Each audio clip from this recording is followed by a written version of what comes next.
don't point at anything you're not willing to shoot or destroy, and to keep your, I have no idea what I just did.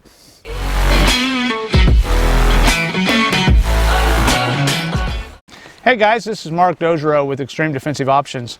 I'm down here at the range today. It's a beautiful day, sun is shining, things are going. Got to thinking about a lot of things going on with this virus that we got going. What's happening is everybody's running to the gun stores and buying everything on the shelves, buying everything in the cases. They can't keep them in because they're thinking of, you know, like the zombies are taking over or some kind of self-defense mode that they need. The problem that I'm seeing though is we're still doing private lessons, etc. is a lot of these people have never held a gun, don't even know what they're buying, don't have a clue. So I figured today maybe we'd go over just a couple little things, make a real short blurb while we're out here, and just kind of show you a couple of our thoughts. There's always other ways of doing things. This is the way that we try and teach or try and show. But we need to cover the 4 principal gun rules. There's 4. If you get on the internet and Google something, what you'd see, it'd be like 34. But really there's only 4, all right, that we try and really emphasize. 1, guns are always loaded. Now what that means is there's no discrepancy, there's no what ifs, there's no I'm not really sure. No, guns are always loaded. If guns are always loaded, we never point the gun at anything we're not willing to destroy. That'd be number 2. If we're not pointing at anything, even if we did have an issue, if it's pointed in a safe direction is safer than hitting human life, saving anything like that. So that's what we want. Guns are always loaded, never pointed at anything. The other part is most guns are extremely safe. If these 2 guns that I have here, I have a revolver and I have a semi-auto, if they sit here on this table all day, they're perfectly safe, will never hurt anything until I get involved.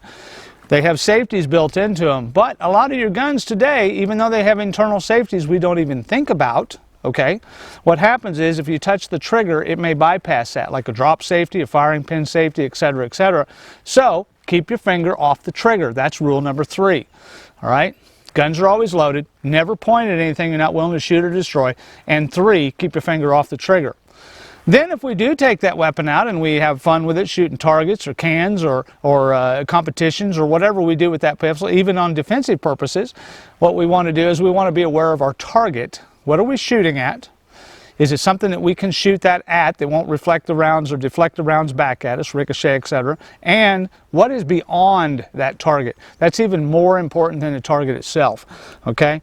Why? Well, because if you're shooting defensively and you're under attack and you have to shoot at this target to keep it off of you or defend yourself or your family or others, and you miss, where's that round to go? You're responsible for it. So beyond is important. The other thing people don't think about is what kind of ammunition are you shooting? Are you shooting full metal jacket, ball ammo, all lead, or hollow points, defensive ammo? What happens is those rounds don't always work, or they penetrate past or through that target, and you are still responsible for what's downrange. So be aware of your target and beyond of anything you do, because you have interjected a bullet into a system. It was perfectly fine sitting on the table till you pulled the trigger and started something into the defensive loop, if you will, or competition loop, if you will.